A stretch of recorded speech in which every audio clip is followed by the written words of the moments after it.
Oh my God, these smell good.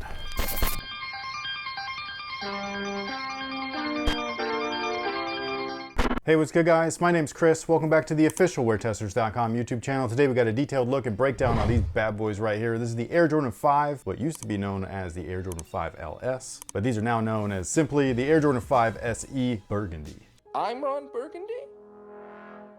Now the box that they come in is very similar to what we saw with the Air Jordan 5 Craft release. Only difference is that they switched up the logo color. Obviously this is more reminiscent of the actual shoe there, so you got that burgundy look. They do use the Jordan Flight Club logo, even though there's no other Flight Club branding anywhere else inside the shoe, or the box I should say. But just in case you were unaware of what the Jordan Flight Club is, in the early 90s there was this thing literally called the Air Jordan Flight Club, and you would actually send in a mail away thing, or they would mail you back all kinds of dope shit, including an autographed picture, and it was great, man. I don't know why they don't do stuff like that. Maybe because it's not cost effective anymore, but man, back in the 90s, bro, nothing hit like that. Like if you got that Flight Club in the mail, you were awesome.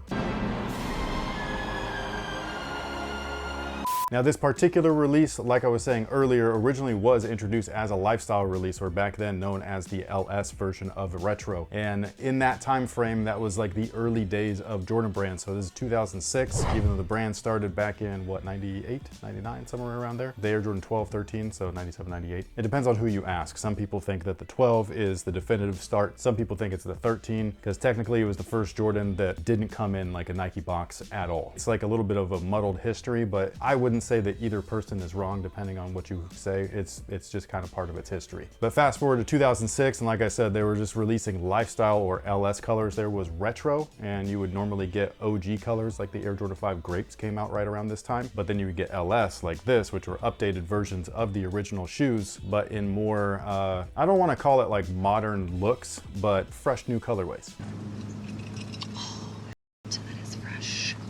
The Green Bean 5s, for example, that just recently re-retroed, that was also alongside these guys. Not literally on the same day, or it could have been. Was it? I love how you're bringing those up, since I just pulled up a picture. You're not like really a focal point in it, but you're wearing the green beans in the background. See that. Yeah, and they were the real green beans, not the new one. They were the legit ones from back then. And it was like 2007. Yes, I got those in a trade. I didn't buy them at retail. That's why sometimes I can't remember certain things. Like I thought that these released separately, but they could have been at the same time. It was a weird time in sneakers. There was very little information out. So like you had to actually go to stores and talk to people and stuff. It was way different than it is today, where there's just Instagram feeds full of just stuff, you know what I mean? Or a sneakers calendar. But either way, this was originally introduced in 2006. It was a brand new look for the Air Jordan 5 that originally debuted in 1990, the model itself, not the color. And at the time, this was super different than anything we had ever seen before, especially for an Air Jordan 5, just because we had only seen these in Chicago colors, like the stuff that we would see MJ actually wear aside from the grape release. The outsole is still beautiful, and it still looks like the original, so anybody that likes it should like this. It's done up just like the original version from 2006. Now that you're showing the outsole, I'm curious as to why they didn't partner with Amon Lanier to do this shoe. It already released. But I mean, like, this feels like it would be an easy, like, we could just like slap on their logo. And you would think that Jordan would do that, but thank goodness they didn't. I'm just saying, it doesn't it? Like, it goes with the rest of them. It does. They actually do have a Jordan 5 coming out. So like I said, you'd think that Jordan Brand would be like, hey, easy in. But like, no, they're not doing it that way. They look more like reinterpretations of the black metallic and the white fire reds with the black midsole. So it's like that original style color blocking. Yeah. And then the shark teeth that are down here are going to be changed up to like their burgundy and stuff, and then the logos and things like that. It looks way better than if they would have done what you're saying. Alrighty then.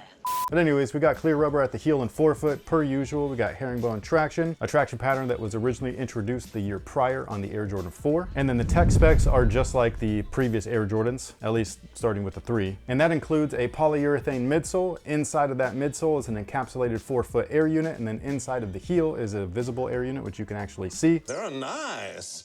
For those of you guys wondering, we got a Dream Cell insole. Is this original? No. It should be a real polyurethane insole, but it is what it is. Now, as far as the upper is concerned, or the materials, that's where this one might be actually better than the original from 2006. They did something very similar with this release that they did on the chambray Air Jordan 7, where they replaced the original material on that particular shoe. It was nubuck, or synthetic nubuck, also known as durabuck, and they replaced it with genuine nubuck. That's exactly what we've got going on here. Now, the 2006 original did not feature synthetic materials. It was actually really nice, especially at the time, but this material is just way nicer. There is one downside though. It bleeds. Nobody makes me bleed my own blood. This stuff bleeds like crazy. There's a little bit of bleeding in the clear rubber already. Can they see the box? Like inside here? All of that burgundy is like rubbing off on everything. Great materials, but some people are just not gonna like that. It's kind of like with the Air Jordan 13s, where they're finally putting nicer materials back on the toe, and I've been reading some of the comments being like, hey, I hate that, it creases. So if you like quality, there's gonna be some caveats to it, like creasing or color migration, which would be the bleeding and all that stuff, or even color fading. That will happen with these as well. So it's just one of those things to keep in mind. Longevity wise, is it gonna look just like this 10 years from now? Even if you keep them brand new. It just kind of is the nature of the beast. It's just what it does. Can you fix that? You can, if you have the patience and the time and you want to put in some effort, go for it. But anyways, the materials are great. So if you love quality, you're going to love that. If you do not like what comes with that kind of quality material though, you might want to stay away from this release. And just like the originals, they do have contrast stitching. It's a little hard to see from far away, but as soon as you get up close, you can see it. It's all kind of like gray stitching and everything. I think that it looks great. Is it reflective? No. But you know what it is? That tongue, baby. What it do?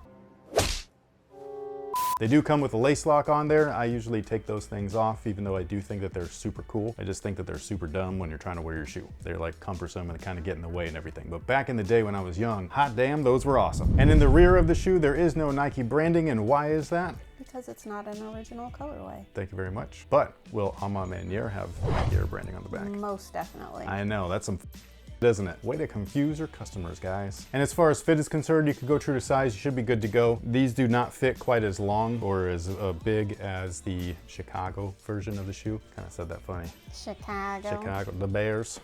The Bears. That's a very bad impression. But yeah, they don't fit like those, where those ones definitely fit a half a size big. These ones feel way more true to size, so I don't know if they've adjusted the last at all, but it kind of feels like it. One thing to note though, I do not remember this being on the original, but at the eye stay area, especially on this left shoe where they forgot to punch it out of one of the eyelet panels, or one of the eyelet holes right there at the plastic piece, there's this weird border just around the eye stay where it's like this orange look. Can you see that? Yeah, I can see the line. Yeah, so I don't remember that being there on the original version of the shoe back in 2006, but maybe I just don't remember. But yeah, that's the only thing that kind of like sticks out. But outside of that, I think that this is a great release. If you missed out on the 2006 original colorway, maybe this is your time to shine. Maybe this is like finally like, yo, I can get these now. Kind of like those chambray 7s. I think that's really cool that they're going back into the archive and doing this stuff. I just wish that they looked more like they should in this little area right there. And I only really say that because I did have 5s back then. I had the white metallics, and this is what I saw all day, and that's not what I saw. So when I look at these, I feel like I'm wearing some fakes, even though I'm not. I'm wearing some official